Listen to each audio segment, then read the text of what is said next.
Let me conclude by asking you this. We are politicians, and this is my last question to you. And again, I want the Ghanaian youth to listen to this and how you answer it. We go through low moments in our politics, days of adversity. You were a student leader, rose to become a cabinet minister. When your party was in opposition, you were privileged to have been selected as a primus of your inter-pares. And you became the primus of your side for some 6 years. Share with us, how did you find your transition? Transition from where to where? That is when you had to give space for a younger person, to take over from you.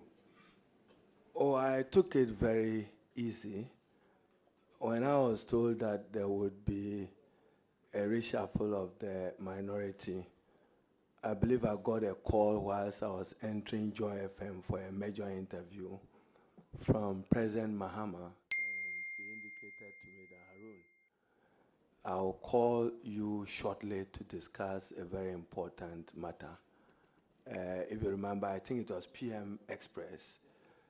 And for me, if you look at President Akufo-Addo's State of the Nation's address, the last one, I should be the most encouraged.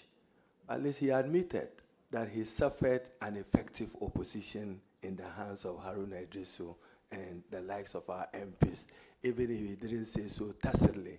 He said the nature and character of the parliament, the speakership, and his inability to get things through. I believe that in the last 7 years, I served my country well as minority leader, contributing to, you know how I got it under your slaves, getting Bagbin elected as speaker. And for many in the NDC, those of you who were at Marriott Hotel, the Honorable Yusuf and Soyene and nobody is here, I told them that a tortoise will ride an elephant at dawn. You remember that? Didn't the tortoise ride an elephant? We worked towards it, and we achieved it. And I had Honorable Muntaka. We had a certain gelling chemistry of a relationship. So as minority leader, getting Bagbin elected was significant for me to change the course of parliamentary accountability in our country. Research have demonstrated that the 8th Parliament will be remembered for its effectiveness in demanding accountability.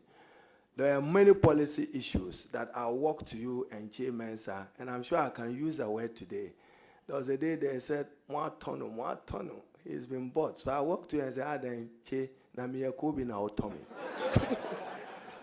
I told the Honorable Che Mensa that no, some decisions I'm guided by the good of our country and the future of our country. And that I take those decisions, taking responsibility. Indeed, I told the Honorable Suhine that when President Mahama begin constituting government, I'll be appreciated as former minority leader. Even the engineering you are doing here, people appreciate a Haruna Iddrisu. There were some decisions that you are guided collectively by the party, and then we take a decision. But as I said, I have never, ever regretted being changed as minority leader.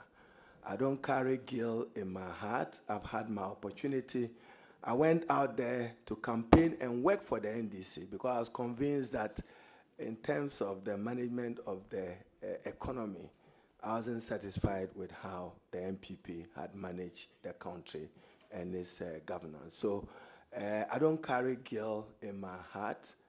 I had a rare opportunity to serve, probably the first in my part of the world, if not the first in my country. And those who know me, there is a Quranic verse that I share with my mother, Aman Rasul. God does not give you a burden you cannot carry. So I'm sure at that time, God wanted a certain burden off my head, which burden was that don't be minority leader, be MP for Tamale South. I keep telling my colleagues that my greatest asset is the preservation of Tamale South. And therefore, I thank the chiefs behind me and the people of Tamale South for giving me religious trust to keep the seat. So you can think minority leader was just an opportunity to serve. Those 7 years, my footprints are there and they remain there. Chairman, colleagues know you as such. What is there for you to share with the Ghanaian youth who wants to know who Haruna Iddrisu is? To the Ghanaian youth, I come from a very, very humble beginning. I just buried my late mother, my uncle, who told me that I should hasten cautiously and that I should not be in competition with any person. I should have faith in myself. I should be strong to defend my convictions as to things that I think that are right, and that I should always believe that if I do right, posterity will vindicate me with time. So for young people, it's important that we all grow with integrity and discipline, and we shouldn't be too competitive. Today is Honorable Afenyo Makin, majority leader yesterday, minority leader today. That would end my questions. I shall conclude with some few remarks that would not be outside of this domain. Honorable nominee, thank you for inspiring so many people in the political class. Your story is telling. I would urge upon you to get your memoir done as quickly as possible. I know you have some more details you've shared with me. Please, let it be known so that the young ones will know that it's not easy to walk this road. But I think that as education minister, if you get a nod, the key person to work with will be your finance minister. And I know the good relationship you have with Ato. If he's proving stubborn, call upon me. I will do him Ato for you. And then he will do the needful.